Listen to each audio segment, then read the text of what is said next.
Betrayed by his own allies, Hulk is launched into space and crashes on a brutal world where he must fight as a slave, a gladiator, and eventually, a king.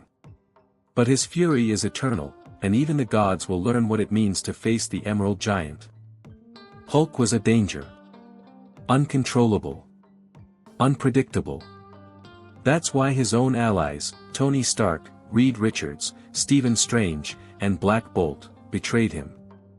With false promises, they placed him on a ship bound for an uninhabited planet where he could live in peace. But something went wrong.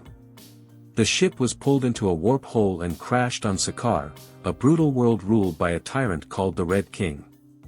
There, Hulk was no hero. He was just a slave.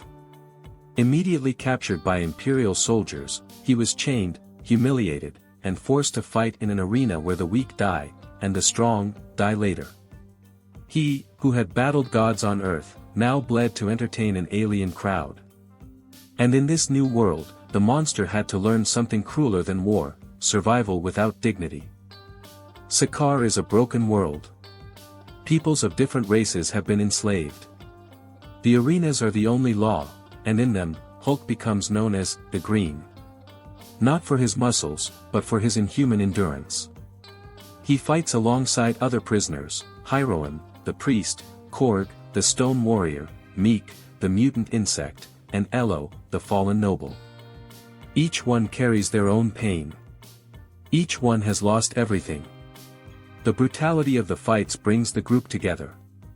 Hulk, who had always been a loner, begins to find purpose, not just in rage, but in alliance. With each battle, the people of Sakaar start to see him as more than a monster.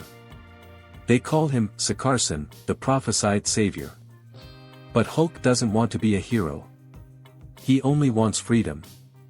Even so, his presence is changing the planet. And that directly threatens the throne of the Red King, who decides to kill the gladiator before his legend becomes hope. During a deadly combat, the Red King unleashes murderous beasts to guarantee the death of Hulk and his companions. But the plan fails. Hulk not only survives, he defeats the creatures, and publicly challenges the Emperor. The crowd erupts. For the first time in decades, someone dares to oppose the tyrant. This sparks a silent uprising. Oppressed peoples unite in secret. The gladiators escape, igniting rebellion across the planet. On the run, Hulk and his group cross radioactive deserts, ruined cities, and jungles swarming with giant insects. But every obstacle is overcome with blood and determination. With each liberated city, more followers join the Green King. And in the midst of it all, Hulk finds something unexpected: love. He meets Kyera, the king's bodyguard, a powerful woman who begins to question her own vows. For the first time, Hulk begins to feel at home. The rebellion grows. The Red King's forces retreat. Kyera, now at Hulk's side, abandons the throne and joins the fight to free Sakaar. In a final showdown, Hulk invades the capital. Before the entire population, he defeats the tyrant and dethrones him. But he does not kill him. He doesn't want to rule through fear. He wants to be different. Hulk becomes king, with Kyera at his side, as queen. The arenas are destroyed. Slavery is abolished. For the first time in a long time, Hulk smiles. He builds a new home, a new world. Kyera announces she is pregnant. The people celebrate the birth of a new era. But in the silence of the palace, something pulses. The ship that brought Hulk to Sakaar was damaged, and it's unstable. The shadow of the past once again threatens the future he swore to protect. Without warning, the ship that brought Hulk explodes. The destruction is absolute. The capital turns to ash. Thousands die. Kyera is among them. Hulk awakens in the rubble, his body covered in blood and his eyes empty. What gave him peace was ripped away mercilessly. He screams. Not in fury, in loss. In helplessness. In a pain no strength can crush. He believes his former Earth allies sabotaged the ship. That it was all planned. The hero is gone.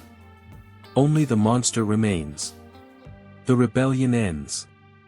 Now, war begins. Hulk, followed by his surviving companions, builds a new ship with Sicarian technology. He is coming back. And when he sets foot on Earth again, the world will feel the fury of someone who has lost everything. And who has nothing left to lose. What began as exile became glory. What became a home turned to ruin. Hulk leaves Sakaar a king crowned by tragedy. The people call him a liberator. Survivors follow him like disciples. But within him, rage boils. Not the blind fury of old. Something colder, more precise. He is no longer just a monster. Now he's a soldier, a strategist, an intergalactic avenger. And as his ship cuts through space toward Earth, each pulse of the engine sounds like a war drum. The world has no idea what's coming. There is no safe place. No Avengers enough. Because when Hulk returns, he's not coming to talk. He's coming to judge. And then, the gods of Earth will know the pain of a monster crowned by love, and cast back into hell. And that's another page in the Heroic Chronicles. If you enjoyed this story, leave a like and subscribe for more untold tales from the world of comics. There's always another hero, another villain, and another turning point waiting in the shadows. See you in the next chapter.